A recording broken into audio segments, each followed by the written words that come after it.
Welcome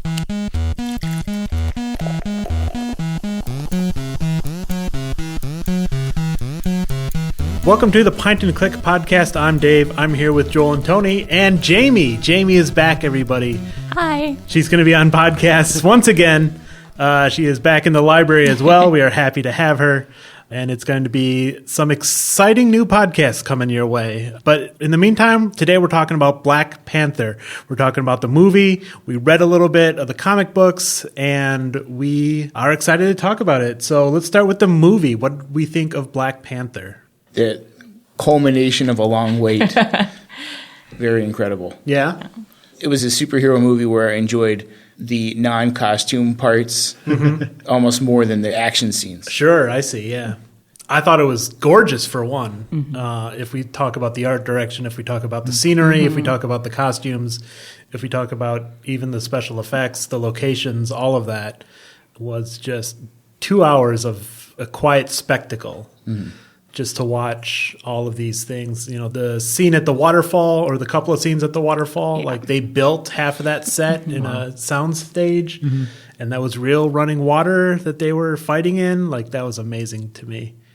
Yeah, I loved it. I didn't know if it would be able to stand up to the hype because I had been so excited for it beforehand. And I went there and I was so excited, and everything, like you were saying, it was just, you know, the way that they wove in contemporary issues and social things that are happening now with the Marvel Cinematic Universe, and just history, and the cinematography was gorgeous, and the way that they used like Pan-African cultural signals in Wakanda was so great to me. It was stunning to look at. I loved it. Yeah.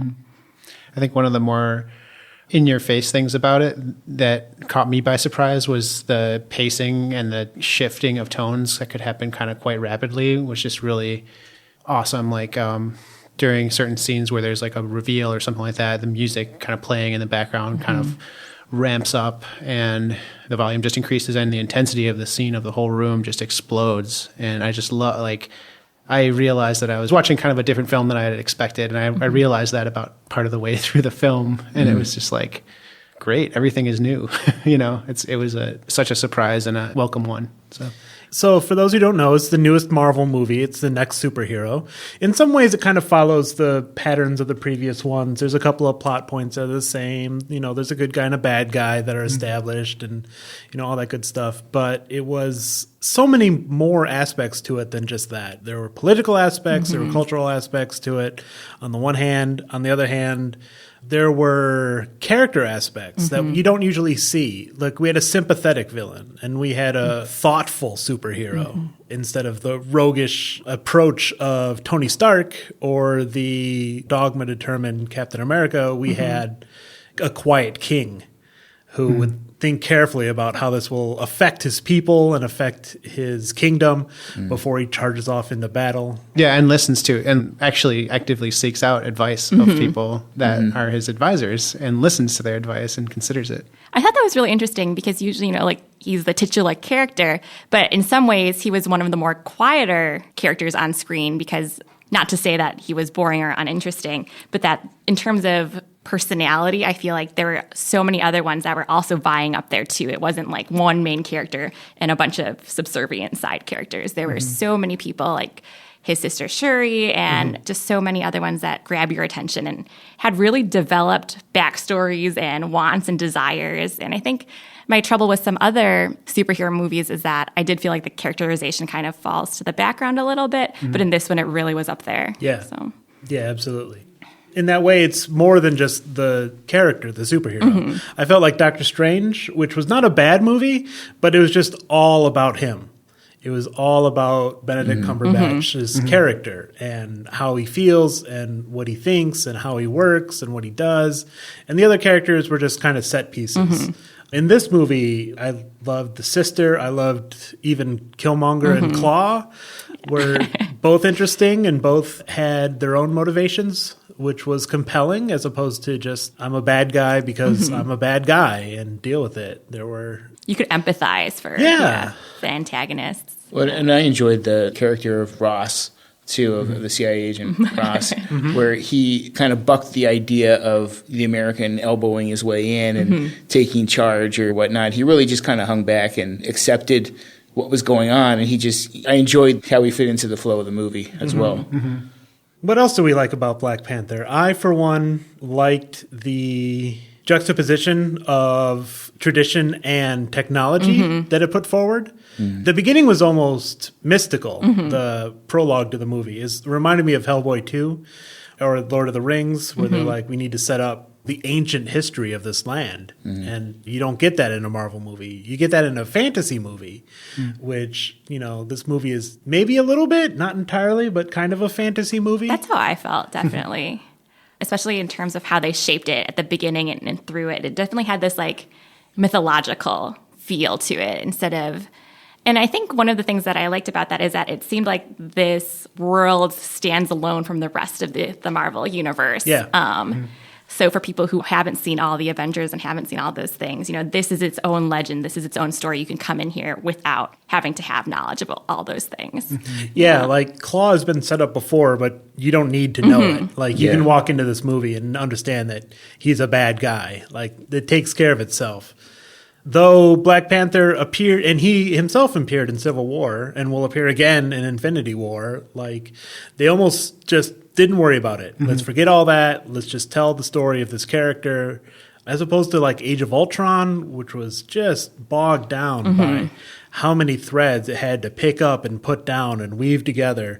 Like this was just one good movie, one good chunk of movie with great characterization, great production design, all of these great aspects, great acting, great script. And it didn't worry about what it has to do. Like it has to tie in or it has to define this character in certain ways. Like none of that.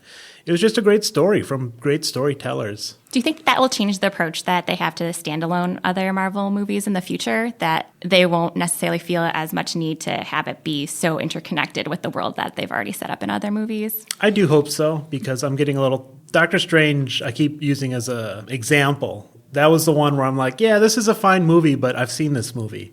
I saw it in Iron Man, I saw it in Thor, I saw it in Captain America, I saw it on and on and on. But Black Panther is one that I didn't mind seeing. I didn't mind a new character. I didn't mind an origin story again because it was done so well. As opposed to Doctor Strange, which like hit on a lot of familiar beats and the characters are more stock yes, characters. and simplified and straightforward and not nuanced and not interesting and not compelling. Apart from Doctor Strange himself, the rest of the characters were one-dimensional at best. So I hope that this promises good things for Captain Marvel and the oft-rumored Black Widow movie, should that ever come about. Who knows? Yeah, I'm excited. I'm glad that they made these decisions in the crew and the cast. One of the other things I think this film does incredibly well is, like you were saying earlier, the visuals are extremely evocative and they provoke an emotional response in some ways. So like you're in Seoul, Korea, at first it's kind of the impoverished streets of South Korea where it's, you wouldn't expect a high-rolling casino kind of in the center of this city. And I think they do amazing things with like the way certain characters like Claw are like kind of under-costumed or like they're just a person, right? Whereas like people from Wakanda are extremely, they're wearing the reds and the blues and the greens. And sometimes it's a tribal affiliation, but not always, because there is so much inner politics and history in their culture. It's like I think that's great because they're telling kind of another story beneath everything. And to me, it was great. It just shows like kind of an innate conflict on the screen, even like when they're dancing around, almost playing the spy game in that casino.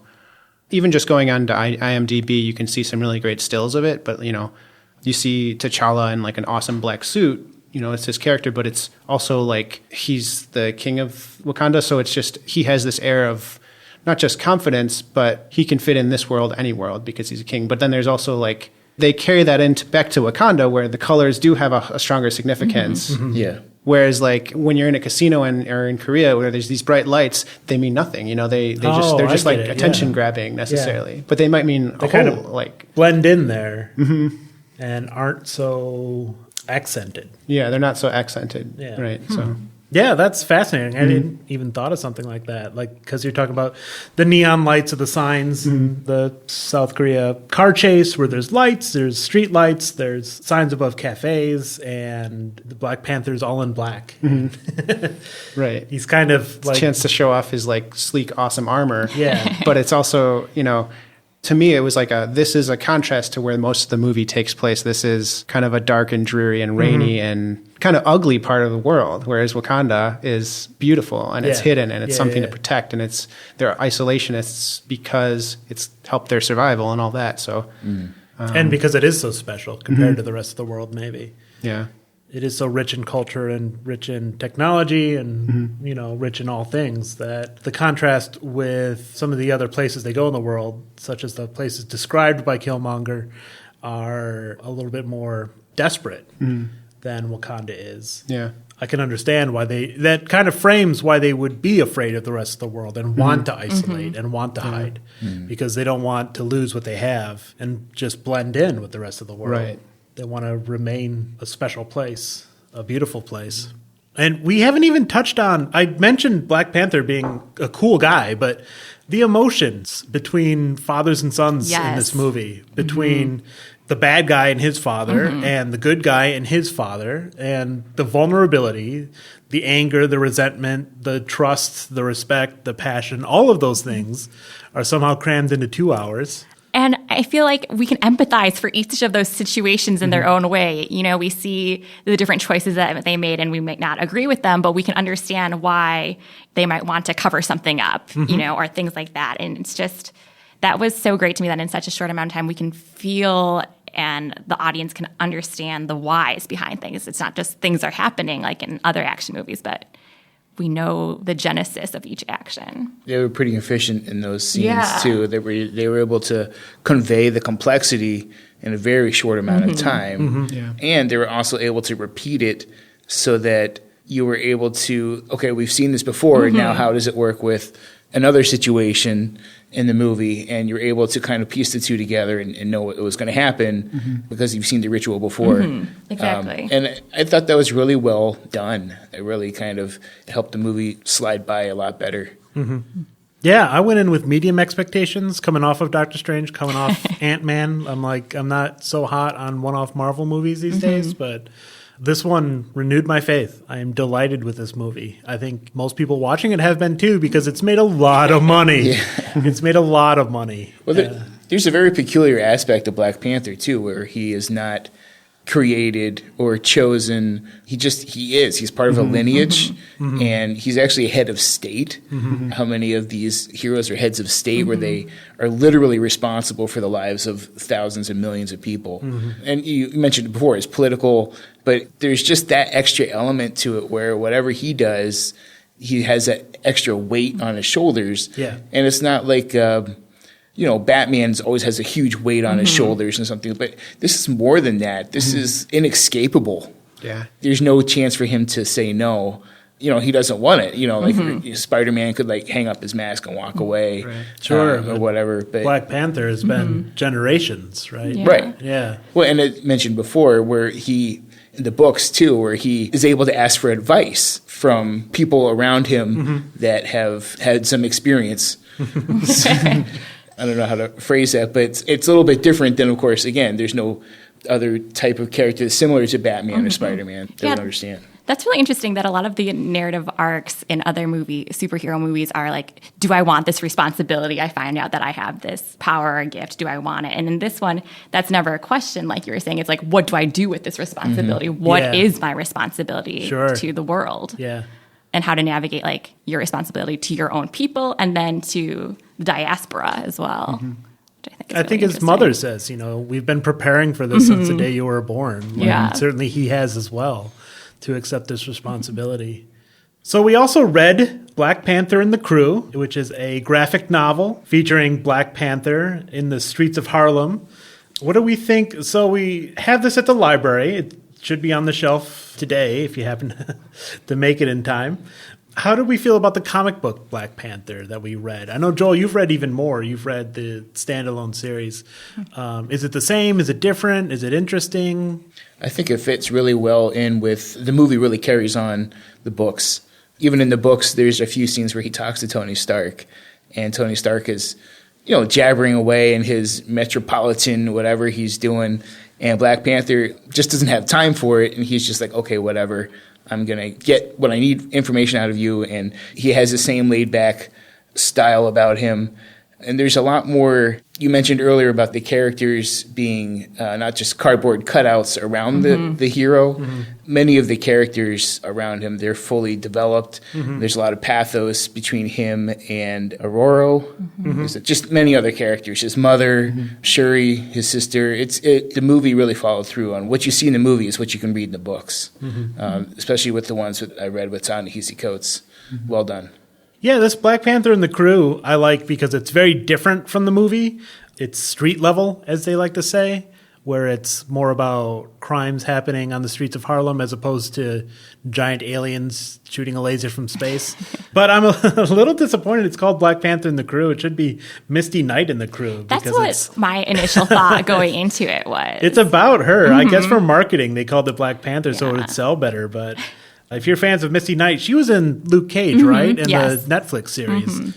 She's a big part of the story, as is Storm, as is Luke Cage, and is Manifold, who I'd never heard of until I picked up this book.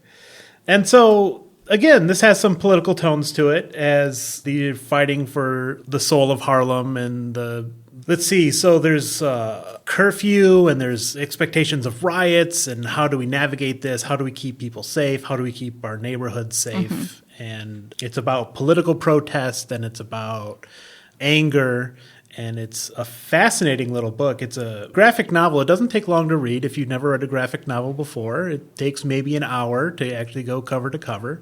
But there's so many good little stories in it because it was written as a series of 6 comic books. The Black Panther in this, I think, is kind of the Black Panther at the end of the movie. He's more engaged with the outside world. He's more interested in the outside world than in the movie, where he's purely focused on Wakanda and his family and his people. But in this one, he takes up a greater responsibility, as do all the characters in Black Panther and the Crew. I think one thing that I was surprised by, like you were saying, that it was really focused on Misty Knight. And I think I had wished I had also read the ones that weren't the Crew, that were just the Black Panther graphic novels, because since I don't have a strong background on the Marvel universe and I haven't read the other graphic novels before, I did have difficulty coming in it. And I'd seen Luke Cage, the TV show, I'd seen all the X-Men movies and things, but I still struggled with how the story is tied together and the different characters and things. And this one did move back and forth in place and time. So I think it was there was a steep learning curve of being able to feel like, okay, I know who is talking in which scene and things like that. So yeah, unfortunately that happens in comic books where they reference things that happened a year ago or 2 years ago in various meta stories. But I felt they tried to keep it to a minimum in this book, so it's a pretty good first try for someone who's never read a comic book graphic novel before. I think it's extremely well written. It was a page turner, to use that classic gem of a description.